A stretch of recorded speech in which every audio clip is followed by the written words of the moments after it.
जन्माद्यस्य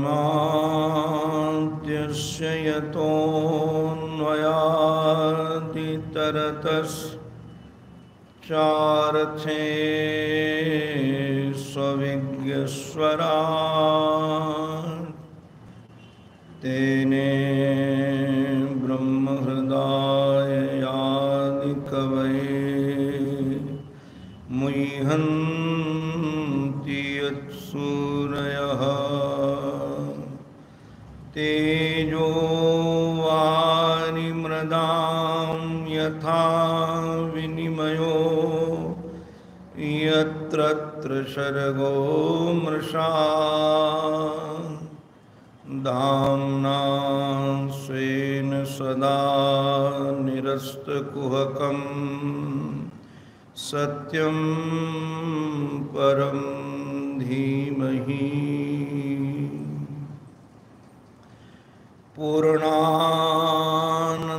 पूर्णानन्ददयादृशा रसदया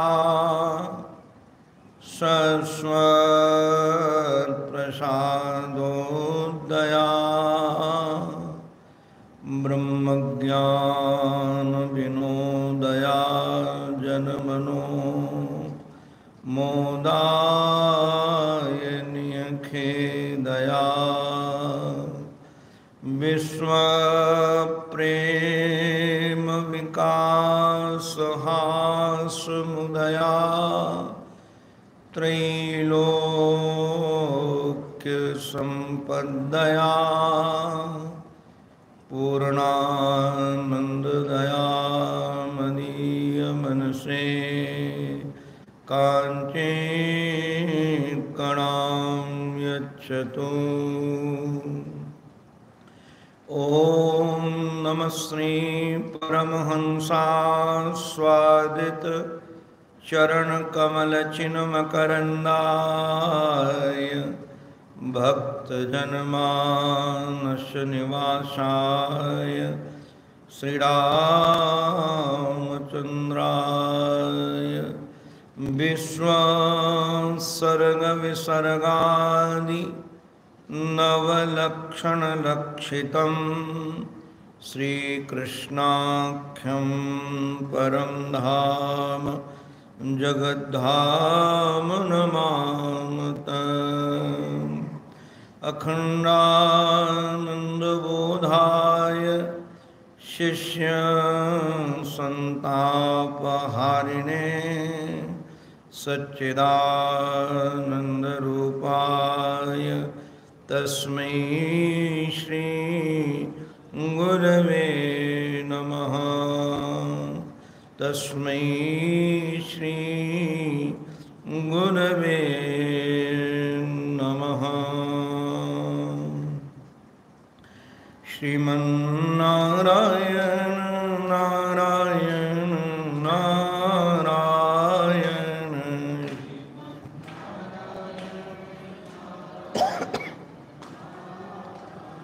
येन श्रीमन्नारायण नारायण नारायण श्रीमन्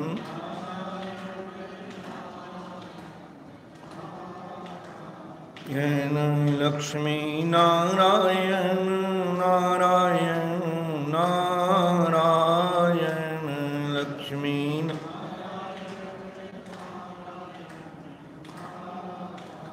येन लक्ष्मीनारायण नारायण नारायण लक्ष्मी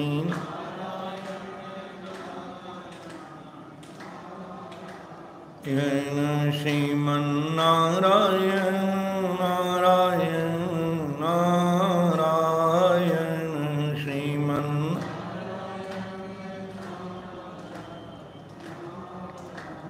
येन सद्गुरुनारायण नारायण नारायण सद्गुरु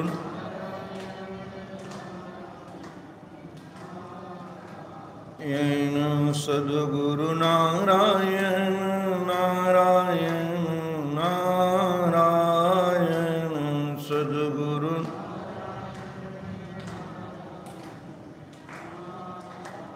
येन श्रीमन्नारायण नारायण नारायण श्रीमन्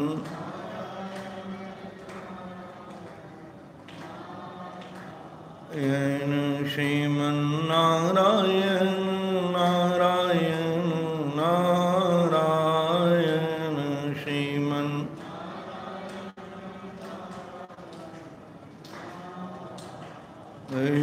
बोलो भक्तवत्सल भगवान की, सद्गुरुदेव भगवान की, श्री नृत्य गोपाल भगवान की। नमो महद्भ्यो सर्वेभ्यो नमो नमः।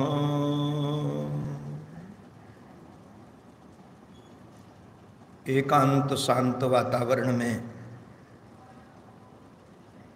हमारे जीवन धन गोविंद श्री उद्धव जी महाराज को निमित्त बना करके हम सबके जीवन में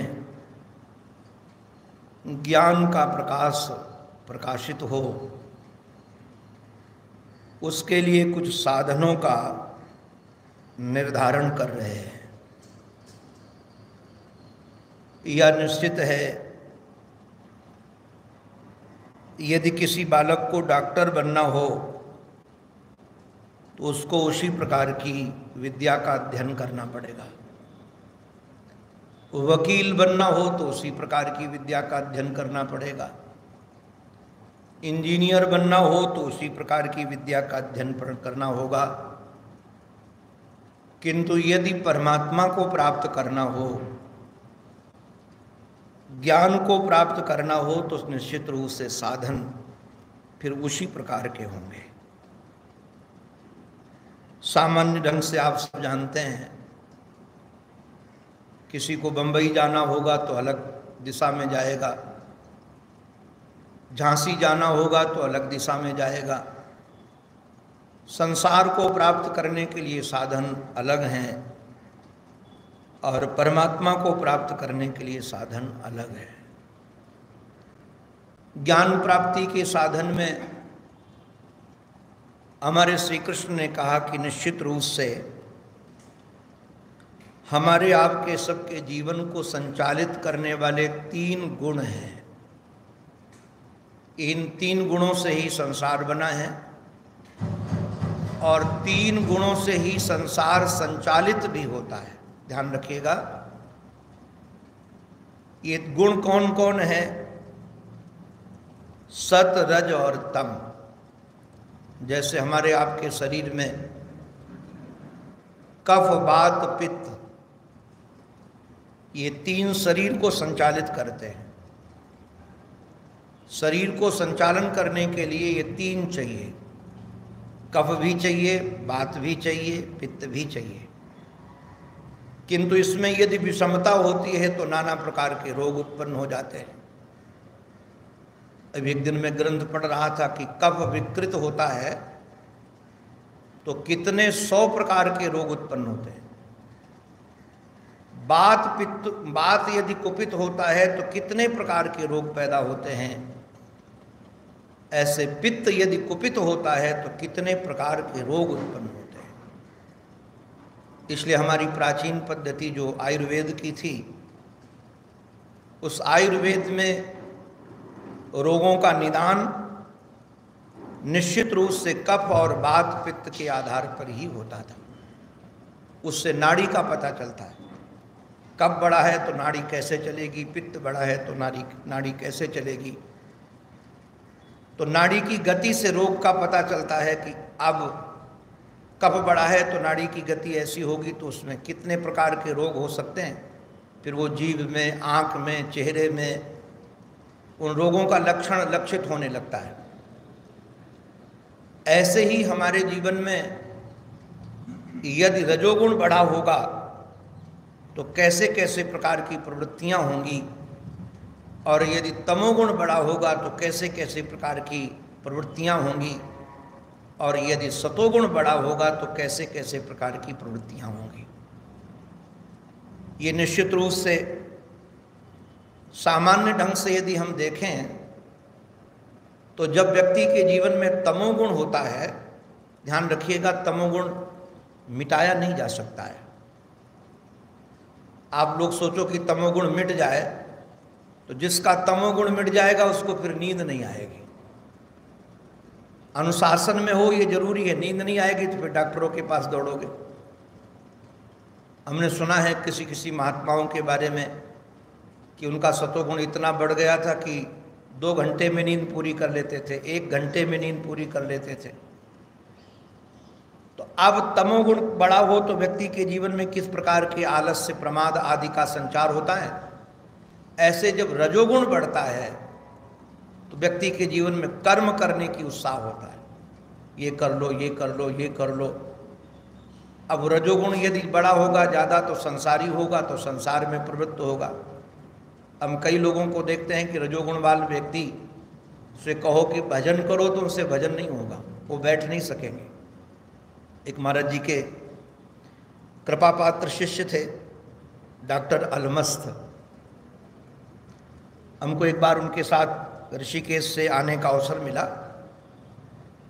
तो उन्होंने बताया कि मुजफ्फरनगर के पास में कुछ मजदूर बैठे हुए थे भूख हड़ताल में, रास्ता जाम कर रखा था उन लोगों ने। पूछा गया कि बात क्या है, रास्ता क्यों जाम कर रखे हो, भूख हड़ताल क्यों कर रहे हो ये। उन्होंने कहा कि हमारी पगार बढ़नी चाहिए। तो बोले कितनी पगार तुमको मिलती है। उस समय शायद 200 थी रोज की, तो 300 चाहते थे वो। तो उन्होंने कहा कि हम तुमको 300 देंगे और करना कुछ नहीं और खाने को भी देंगे तुमको। हम यहाँ अभी पूरी सब्जी और महाराज बुला करके मुजफ्फरनगर से उन्होंने हलवाई लगा दिए। तो कहा महाराज करना क्या होगा, 300 रुपये मिलेगा। बोले करना इतना ही है कि भगवान का नाम लो। आप 8 घंटे ड्यूटी करते थे, यहाँ 5 घंटे ड्यूटी करो, 5 घंटे भगवान का नाम लो, तुमको भोजन भी देंगे और 300 रुपया के भी देंगे। वो 2 घंटे के बाद बोले बाबा तू अपना काम कर, मेरे से भजन होने वाला नहीं है, मेरे से मजदूरी करा लो आप। अब ये जो मजदूर वर्ग इनके 10-10 घंटे आप काम करा लो, काम कर लेंगे, किंतु इनसे कहो कि भजन करो तो इनसे भजन नहीं होगा। इनसे कहो सत्संग में बैठ जाओ तो सत्संग में नहीं बैठ सकते। तो जिसके जीवन में सतो गुण बढ़ता है वही व्यक्ति भजन में लग पाता है, वही भगवान के भक्ति में लग पाता है। तो अपने जीवन में सतो गुण बढ़ाएं। अब ये प्रश्न तो हमारे जीवन में होगा कि यदि सतोगुण बढ़ने से भजन में मन लगता है तो फिर सतोगुण बढ़े कैसे। एक प्रश्न है कि सतोगुण फिर कैसे बढ़े। तो भगवान बताते हैं सतोगुण बढ़ाने के 10 साधन हैं। ये 10 साधन जिनके जीवन में होंगे उसके जीवन में सतोगुण बढ़ जाएगा। पहला साधन है आगमो आपः प्रजादेशः कालः कर्म च जन्म च ध्यानम मंत्रोत संस्कारो दशैते गुण हेतवः। ये सतोगुण बढ़ाने के 10 हेतु हैं। यदि आप अपने जीवन में सतोगुण बढ़ाना चाहते हैं तो ये 10 चीजों को अपने जीवन में ले आए। पहला महाराज क्या लाए अपने जीवन में, आगमः। आगमः का ही प्राय है शास्त्र। जो सतोगुणी शास्त्र हैं, इसलिए एक निवेदन है साधकों से, ग्रंथ का अध्ययन भी अपने मन से नहीं करना चाहिए, गुरुजनों की आज्ञा से करना चाहिए। गुरुजनों से पूछें कि हम कौन सा ग्रंथ पढ़ें और जो वो ग्रंथ कह दें वो पढ़ो। एक तो उसमें आज्ञा पालन से सतोगुण बढ़ेगा और दूसरे तुम्हारे योग्य शास्त्रों का ही वो निर्धारण करेंगे। अब कोई सोच ले कि शास्त्रों में बड़ी महिमा है चित्त सुखी की, तो हम चित्त सुखी पढ़ेंगे। कोई सोच ले कि अरे ब्रह्मसूत्र तो निश्चित रूप से दिव्य ग्रंथ हैं, तो ब्रह्मसूत्र का अध्ययन करेंगे। अब हमारी योग्यता है नहीं वो। तो गुरुजन देखते हैं कि प्रवृत्ति किस में है इसकी, शरीर प्रधान है कि मन प्रधान है कि बुद्धि प्रधान है।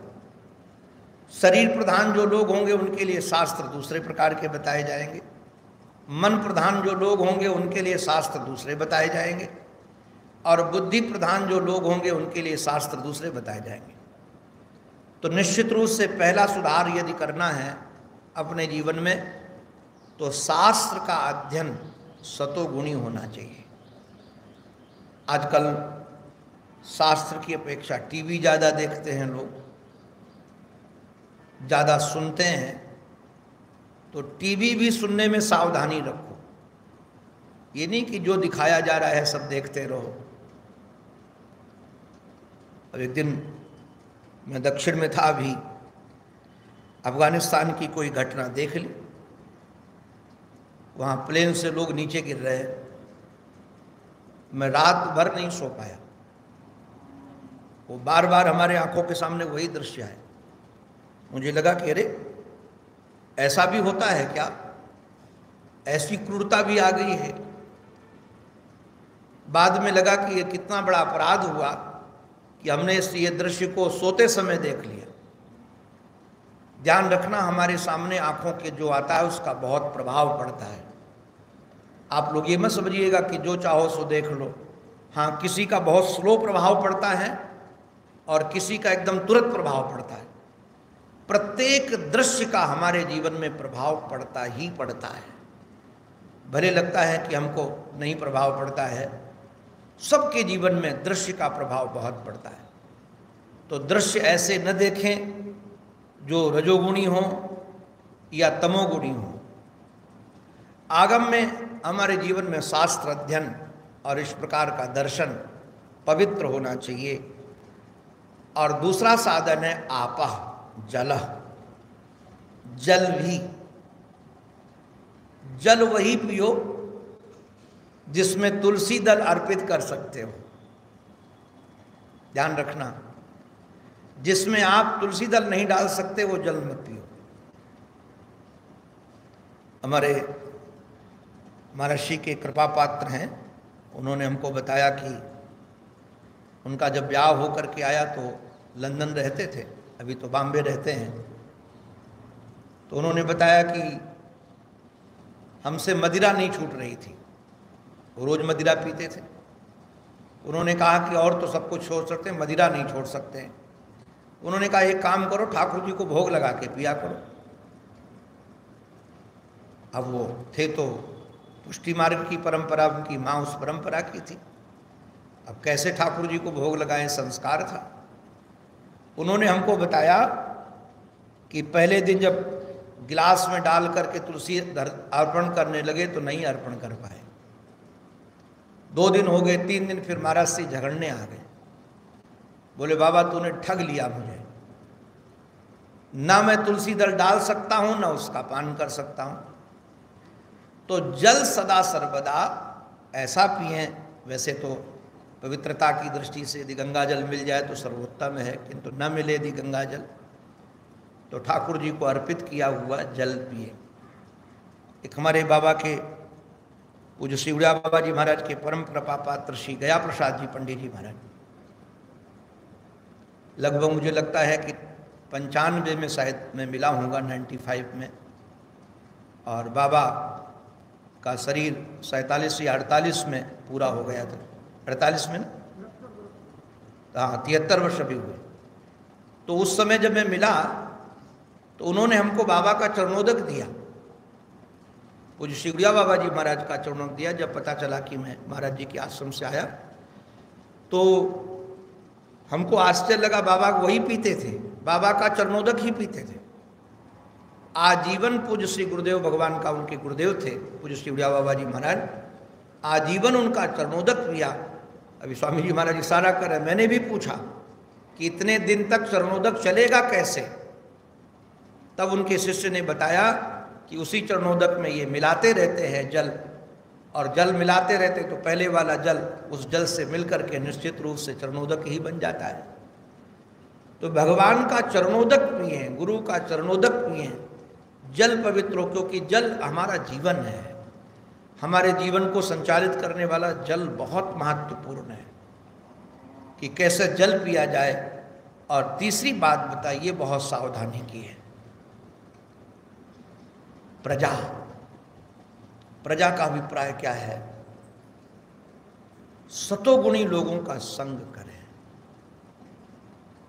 उठना बैठना कैसे किसके साथ में है? वे शरीर का कोई ऐसा थोड़ी था कि कोई परिवार में साधु बना हो या कोई ये परंपरागत चीजें हों। बचपन से साधुओं का संग मिला, मैं कब साधु बन गया मुझे पता ही नहीं चला। हमसे कोई पूछे कि कब योजना बनाई, कब क्या हुआ, तो कुछ योजना नहीं, बस साथ रहते रहते रंग चढ़ गया। उनका संग किया, और इस उद्देश्य से संग नहीं किया था कि महात्मा बनना है या अध्यात्म चाहिए, दोनों के लिए संग नहीं था। ना अध्यात्म के लिए संग था, ना महात्मा बनने के लिए संग था। वो तो विद्या अध्ययन करना था, वो केवल प्रयोजन था। यहाँ आश्रम में भी विद्या पढ़ने ही आए थे। तो संग का रंग बहुत चढ़ता है। इसलिए जो सतोगुणी लोग हों, जिनकी भजन में प्रवृत्ति हो, जिनके जीवन में सत्य निष्ठा हो, जिनका आहार पवित्र हो, जिनका व्यवहार पवित्र हो, ऐसे लोगों का संग करना चाहिए। ये ठाकुर जी बता रहे हैं श्री उद्धव जी महाराज को, और कहते हैं ऐसे लोगों के संग से ही सतोगुण बढ़ता है। और देश का अभिप्राय स्थान है, कहाँ रहना चाहिए। कई लोग कहते हैं जैसे घर में रहो वैसे तीर्थ में रहो। भजन ही तो करना है, बहुत फर्क है। तीर्थ की भूमि घर की भूमि से 1000 गुना श्रेष्ठ होती है। ये लोग कोई महापुरुष लोग महाराज, कोई ऐसा नहीं कि उनके पास बुद्धि नहीं थी। रामचरितमानस में वर्णन है, भवन बसत भा चौथपन होय न विषय विराग। चौथापन हो गया, घर में रहते रहते विषय बहन से वैराग्य नहीं हो रहा था। बरबस नपहि, बरबस राजा ने अपने पुत्र को राज्य दिया। आप घर में रहोगे और तीर्थ में रहोगे तो जमीन आसमान का फर्क है। हमने तो देखा है कि वृंदावन में रहने वाले लोग भजन ना भी करना चाहें तो इनसे भजन हो जाएगा। 4 बजे से घंटियां सुनाई पड़ने लगती हैं कानों में। आप जिधर निकलो, जहां दृष्टि जाएगी राधा नाम है। जहां जाओगे, अब देखो अगर शहर में कहीं होगे ना तो कहेंगे अमुक सेठ की कोठी है, ये अमुक सेठ का महाराज प्रॉपर्टी है, ये अमुक व्यक्ति की है। यहाँ जाओगे बोले ये राधा वल्लभ है, ये बिहारी जी हैं, ये अमुक जी हैं, सबका महाराज ये नृत्य गोपाल है। या सेठ जी का नाम नहीं जुड़ा है, भगवान का नाम जुड़ा है। यहाँ हर चीज में भगवान का नाम जुड़ा हुआ है। तो जहाँ भगवान का संबंध होता है तो स्वाभाविक है वहाँ सतोगुण बढ़ेगा ही बढ़ेगा। तो तीर्थ में निवास करें क्योंकि हमको भगवत प्राप्ति करनी है, अथवा जहाँ महद पुरुष रहते रहे हों। महद पुरुष रहते वही तीर्थ बन जाता है, चाहे कोई भी दुनिया का क्षेत्र क्यों न हो। जहाँ महद पुरुषों का निवास है वो तीर्थ बन गया। अब काल, समय, स्थान और समय, समय का सदुपयोग करना सीखें। और कौन सा काम किस समय करना चाहिए इस पर भी ध्यान देना चाहिए। देखो कृषक बड़ा चतुर होता है, किसान। अब उसको कौन काल में कौन सा बीज बोना है वही बीज बोता है। आप कहोगे खेती तो वही है, जो चाहो सो बीज बो करके आ जाओ। अरे खेती वही है किंतु काल पर भी फसल होती है, काल के आधार पर फसल होती है। समय का बहुत महाराज महत्व है। तो जैसे ब्राह्म मुहूर्त का समय है प्रातः काल, अधिक से अधिक साधक को ये ब्राह्म मुहूर्त का प्रयोग करना चाहिए। हम लोग अधिकतर उसी समय सोते हैं, शहर वाले तो जितने उसी समय सोते हैं। जब ब्राह्म मुहूर्त 8 बजता है तब महाराज उठते हैं, तो समय चला गया। ये काल का उपयोग करें, जितना आप सुबह करेंगे काल का प्रयोग, देखना उसमें प्रवृत्ति सतोगुणी होती है। अब रात्रि के समय का सोने का समय, तो उस समय सोना चाहिए, उस समय रजोगुण का तमोगुण का समय है, रात्रि काल तमोगुण का समय है और दिन का रजोगुण का समय है, और जो ब्राह्म मुहूर्त का समय है ये प्रातः काल का वो सतोगुण का समय है। हमारे एक बार पूज्य स्वामी श्री प्रबुद्धानंद जी महाराज यहाँ आए हुए थे और वो 3:30 बजे 4 बजे मेरे पास पहुँच गए जहाँ मैं रहता हूँ। तो नीचे रहता था, खिड़की खुली थी, मैं कुछ कर रहा था, जब कर रहा था कुछ, तो हमने निकल कर प्रणाम करके कहा कि हमने कहा इस समय आप इस समय कैसे आए? उन्होंने कहा कि महाराज जी ने हमको कहा था किसी का जीवन देखना हो तो उसका प्रभात देख लो, किसी का जीवन देखना हो तो उसका प्रभात देख लो, सुबह कर क्या रहा है। तो सुबह जो समय है आपका सूर्योदय का समय, इस समय का वो भी ध्यान दें। और कर्म च, अब कोई सुबह तो महाराज उठ जाए किंतु कर्म करने लगे दूसरा, तो सुबह उठ करके सतोगुणी कर्म करना है। वैसे तो अपने पूरे जीवन में, क्योंकि लक्ष्य हमारा भगवान है, जब मैंने निवेदन किया कि इंजीनियर बनना है तो दूसरे शास्त्र पढ़ना पड़ेगा, उस ढंग का व्यवहार करना पड़ेगा। अब हमको शांति चाहिए, सुख चाहिए, परमात्मा चाहिए, ज्ञान चाहिए, और बिना व्यक्ति, बिना वस्तु, बिना स्थान। देखो संसार में जो हम सुख चाह रहे हैं वो व्यक्ति से, स्थान से, वस्तु से चाह रहे हैं, और जो अध्यात्म का सुख है ये बिना व्यक्ति, बिना स्थान, बिना वस्तु के है। तो ऐसा जो अध्यात्म का सुख, आपको अपना सुख चाहिए, इस सुख के लिए अपनी जीवन शैली तो बदलनी पड़ेगी। बिना जीवन शैली बदले काम बनेगा नहीं। इसलिए हमारा कर्म भी सतोगुणी हो। और इतना ही नहीं, जन्म च, एक टीकाकार ने बड़ी अच्छी बात लिखी कि जन्म तो अपने हाथ में है नहीं भाई, कर्म तो अपने हाथ में है। हमारा जन्म अमुक परिवार में हुई तो हमारे बस में कहाँ है, जन्म हो गया हमारा। अब जैसे परिवार में होना था, जैसे माता पिता मिलने थे मिल गए, सतोगुणी परिवार था या रजोगुणी परिवार था या तमोगुणी परिवार था, वो हमारा उसमें क्या हाथ लेना देना है। कर्म में तो हमारा हाथ है कि कम से कम हम अपने कर्मों को सुधार सकें, अब सजग होकर साधन को सुधार सकें, सावधान रह सकें। किंतु जन्म को कैसे सुधारेंगे? तो हमारे महर्षि ने बहुत अच्छी बात कही, इसमें जन्म सुधारना क्या है। देखो, दीक्षा के बाद नया जन्म होता है, ये समझना। दीक्षा के बाद नया जन्म है। और हमारे महर्षि तो एक बात बहुत अच्छी कहते हैं, और एक महात्मा से भी हमने पहले सुना था। एक महात्मा पंजाबी थे, कोहली थे, बाद में कर्नल से रिटायर्ड हुए थे, महात्मा बन गए। तो जहाँ मैं रहता था उन्हीं से दीक्षा ली। तो उम्र तो उस समय उनकी 70 साल की होगी, किंतु मैं तो बालक था। मेरे से कहते थे कि तुम हमसे बहुत बड़े हो, तुम हमसे बहुत बड़े हो। तो मैं सोचता था ये तो बड़े उम्र के हैं और मैं छोटा हूँ। तो एक दिन मैंने पूछा कि फिर आपकी उम्र कितनी है? तो बोले मात्र 10 वर्ष का हूँ। मुझे लगा कि ये व्यक्ति 70 वर्ष का और कहता है मात्र 10 वर्ष का हूँ।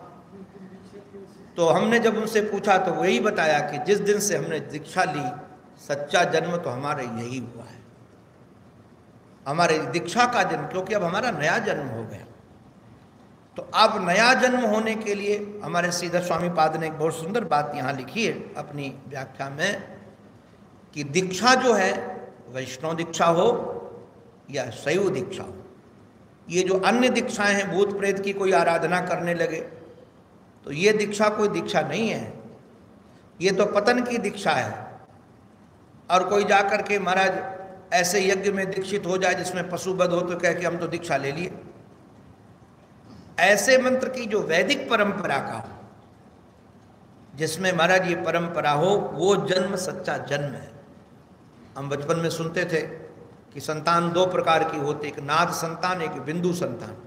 तो जो शिष्य परंपरा की संतान है ये नाद संतान है। तो हम ऐसे गुरु का चयन करें जो सतोगुणी हो और जो भगवान के चिंतन में, भगवान के भजन में लगे हुए हों। ऐसे लोगों का वर्ण, ऐसे जन का वर्ण करें। ये हमारा जन्म होगा। अब हमारे श्री ठाकुर बताते हैं कि ध्यान क्या करें। ध्यानम, देखो चिंतन जैसा करोगे, एकादश स्कंद में हमने पहले बताया था, यत्र यत्र मनोदेही धारये सकलम धिया। आप जिसका चिंतन करोगे वैसे हो जाओगे। जिसका ध्यान करोगे, वो भृंगी कीड़ा की कथा आप लोगों ने सुनी थी। गोबर का कीड़ा भय से भृंगी का चिंतन करने के कारण, ध्यान करने के कारण वो भृंगी बन गया। तो यदि हम जैसे महापुरुषों का चिंतन करें, ध्यान करने लायक दो ही हैं, कि हरि की हरिदास। हरि का चिंतन करो, गुरु का चिंतन करो। ध्यान हमारा सतोगुणी होना चाहिए। टीकाकार ने तो लिखा है कि कामनी का ध्यान मत करने लगना। ध्यान करने के लिए बैठे तो रुपया का ध्यान मत करो, नहीं तो रजोगुणी बन जाओगे। और कामनी का चिंतन करने बैठोगे तो तुम्हारे जीवन में काम का उदय होगा, आपकी वही योजना बनेगी, वही सब चीज बनेगी। तो जब भी चिंतन करने का, ध्यान करने का समय मिले तो ध्यान श्री हरि का करें। और मंत्रोथ, तो मंत्र क्या है? आजकल तो भगवान की कृपा है, पूछता हूँ कि क्या मंत्र जपते हो, तो कहते थोड़ा विघ्न था, एक गणेश जी का मंत्र जप लेता हूँ, एक भैरव का जप लेता हूँ, एक ये जप लेता हूँ, एक ये जप लेता हूँ। इससे क्या होता है? हमको कई लोग बताते हैं 20 प्रकार के मंत्र, इससे ये प्राप्ति होती है, इससे ये प्राप्ति होती है, इससे ये प्राप्ति होती है। अरे नारायण, मंत्र जपना चाहिए जो गुरुदेव से मिला है। और यहाँ टीकाकार ने तो लिखा है कि अगर आप सतोगुण बनाना चाहते हैं तो निश्चित रूप से राम मंत्र है, कृष्ण मंत्र है, आप इस मंत्र का जप करें। कोई भूत प्रेत की साधना का मंत्र नहीं। भूत प्रेत की साधना वाला मंत्र काम बनने वाला नहीं है। इसलिए मंत्र सतोगुणी हो। और हमारे जीवन में जो संस्कार पड़ रहे हैं, अथवा ध्यान देने की बात यह है कि संस्कारों, यहाँ गर्भाधानाधि, तो वो तो कहते हैं यदि आप गृहस्थाश्रम में हैं तो संतान आदि के जो संस्कार हैं वो, और दूसरी बात क्या है, सतोगुणी संस्कार अपने जीवन में होने चाहिए। ये यदि 10 आपके जीवन में है, भगवान कह रहे हैं संस्कारों मरा दसैते गुण हेतवा। ये 10 चीजें आपके जीवन में जो मैंने गिनाई, पहले आगम, दूसरा जल, तीसरा प्रजा, चौथा देश, पांचवा काल, छठवां कर्म, सातवां जन्म, आठवां ध्यान, नवां मंत्र और 10वां संस्कार। ये 10 यदि आपके जीवन में सतोगुणी होंगे तो महाराज निश्चित रूप से आपके जीवन में सतोगुण बढ़ जाएगा। अब एक बात प्रश्न पूछ दिया कि महाराज एक बात बताइए, ये सतोगुण माना किसको जाए? किसको सतोगुण, किस क्रिया का नाम सतोगुण है? किस शास्त्र का नाम सतोगुण है? बोले तत्त सात्विक एमत सात्विक में वै शाम यद यद वृद्धा प्रचक्षते। तत्त सात्विकम एव एषाम यद यद वृद्धा प्रचक्षते। सात्विक वो है जिस जिसको हमारे वृद्ध लोग माने यहाँ आयु वृद्ध मत ले लेना, जो हमारा शास्त्रज्ञ महापुरुष हैं, भले ही उम्र में कम हो किंतु जिनके जीवन में शास्त्र वृद्ध है, ज्ञान वृद्ध है। किंतु कौन से ज्ञान वृद्ध? ये नहीं कि अमुक विषय में PhD कर लिए, भूगोल में, प्रकृति खगोल में, तो ये ज्ञान वृद्ध हो गए।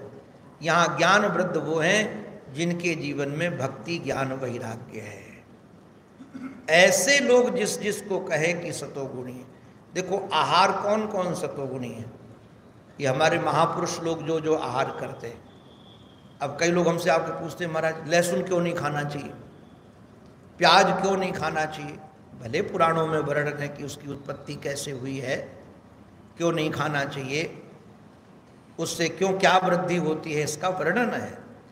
किंतु आप वो पढ़ो नहीं, कम से कम तो महापुरुष लोग नहीं खाते, वो उसको सतोगुण नहीं मानते, तो भाई हम भी सतोगुणी नहीं मानेंगे।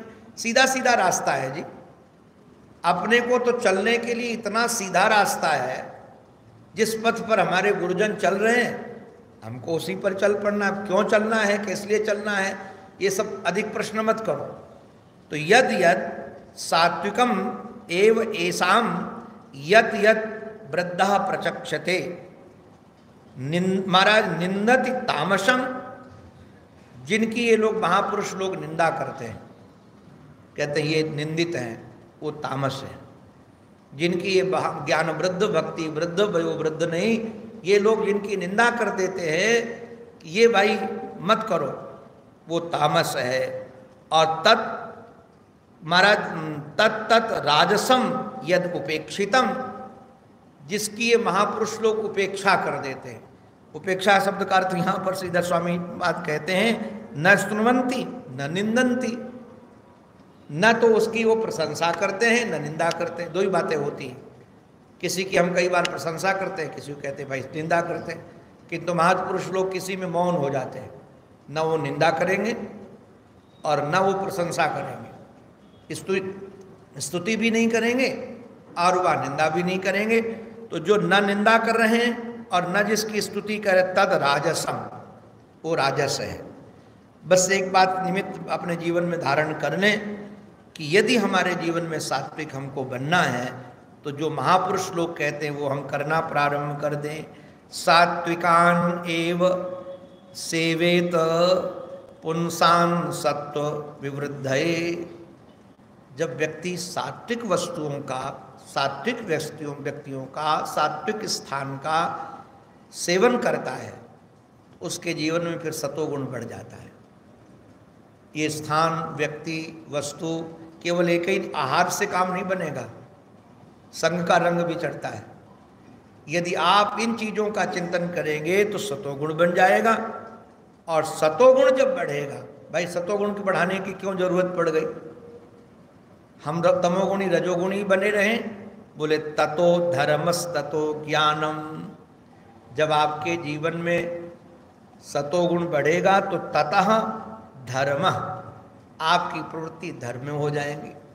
महाराज इतनी सीधी सीधी बातें हैं, भगवान कृष्ण श्री उद्धव जी को इतनी सरल बात बता रहे हैं, एकदम सीधी सादी बात, कि जब आपके जीव पहले सतोगुणी वस्तुओं का, सतोगुणी व्यक्तियों का, सतोगुणी स्थान आदि का सेवन करोगे तो आपके जीवन में सतोगुण बढ़ जाएगा।